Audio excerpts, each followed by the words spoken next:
Okay, this is our next video here, and this one is the analysis of simple machines.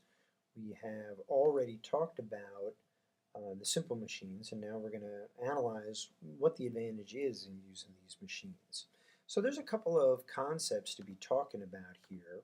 One of them is that in an ideal situation, the work output and the work input would be equal to each other. So we call that an ideal machine.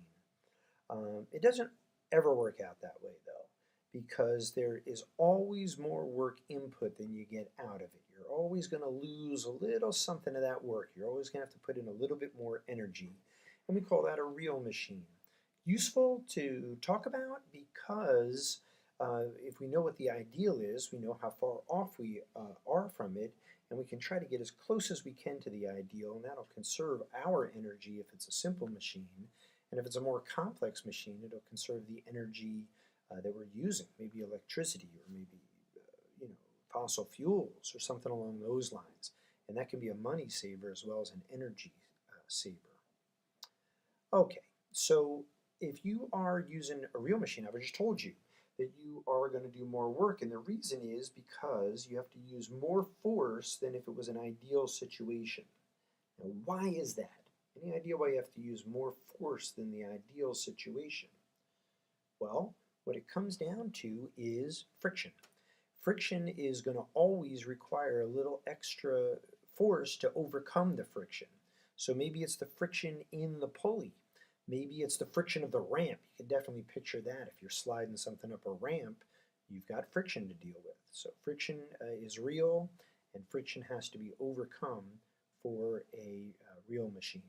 No such thing as an ideal machine, like I said, but knowing what the ideal is, we can try to approach it as much as we can. And there are terminologies to talk about that. All right, here's a picture of our simple machines again, so it gives us an idea what's going on. And what we're talking about now is understanding what the advantage of the machine is. So in understanding the advantage of the machine, we can talk about the distances. And with all of our simple machines, there is a payoff and there's a trade-off. And the payoff is that you have to use a larger distance, a greater distance of effort than you would if you directly lifted it in our examples here. So that's the trade-off. The distance becomes longer, and that's the trade-off. Did I say trade-off there or payoff?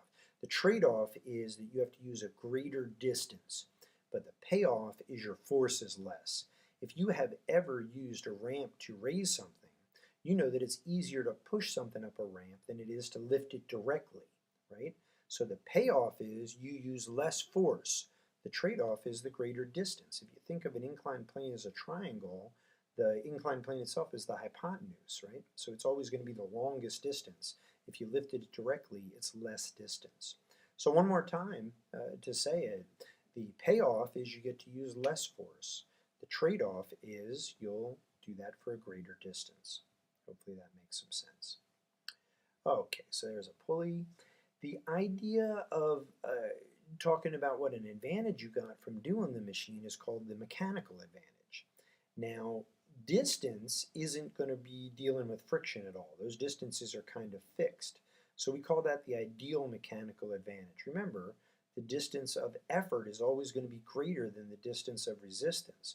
So this number will always be greater than 1. There's no unit for it, but this tells you ideally what the advantage of using that machine was.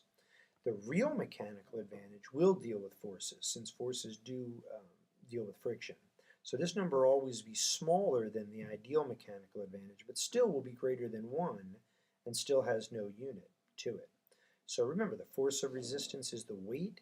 So the weight of the object divided by the force of the effort that the person uses is the real mechanical advantage. And again, this illustrates the payoff and the trade-off.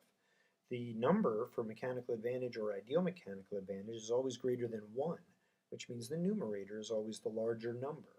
So here you can see the distance of effort is greater than the distance of resistance. That's the trade-off, that you have to use a greater distance.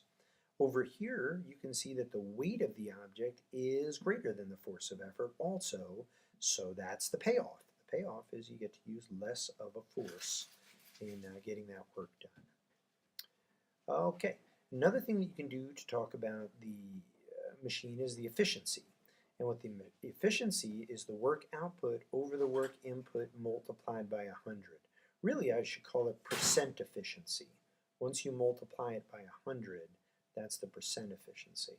And the percent efficiency will always be less than 100% because you can't have 100% efficiency. And for the reasons I mentioned before, friction, the big deal there, right? The work output will always be less than the work input because the extra work you'll do to overcome friction. Okay, so here's an example. Person uses a pulley system. They raise a 100 Newton object 20 meters. They pull the rope for 50 meters and uses 70 Newton force. So the question is, what is the work output? What is the work input?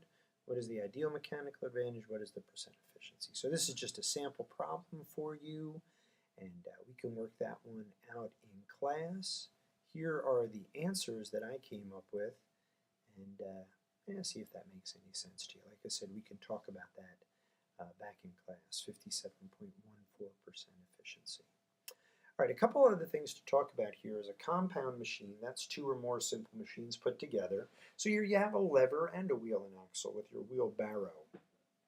So that's just a little bit of a concept for you. And here's a complicated one here. They have things like this in the Port Authority where one thing is combined to another. Shows up in a lot of cartoons, some of these funny things that are a combination of more than one simple machine.